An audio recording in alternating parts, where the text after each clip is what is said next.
Welcome to today's tutorial on the C programming language. In this video, we'll dive into the basics of C, its history, features, and why it remains a fundamental language in the world of programming. First developed in the early 1970s by Dennis Ritchie at Bell Labs, C was designed to improve upon the B language and provide more efficiency and flexibility.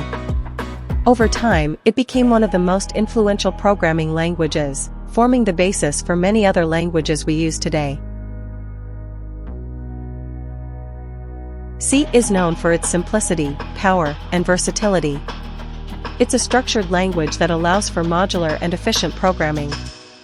Its features include a rich set of operators, a variety of data types, and the ability to perform low-level memory manipulation. Let's jump into the basic syntax of C. Every C program consists of functions, and the main function serves as the entry point. Statements in C end with a semicolon, and curly braces denote blocks of code. C supports various data types like int, float, char, and more. Variables are used to store data of these types, allowing us to manipulate information within our programs.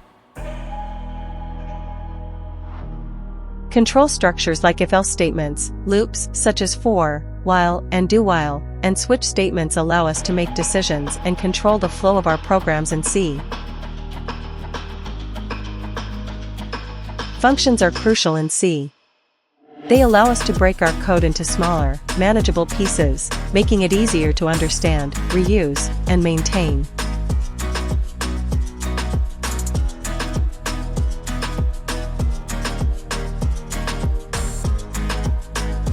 That's a brief introduction to the C programming language. Its simplicity, efficiency, and powerful capabilities have made it a cornerstone in the world of programming. In our upcoming videos, we'll explore more advanced concepts and practical applications. Stay tuned and keep coding. Don't forget to like, comment, and subscribe. Thanks for watching. Happy coding!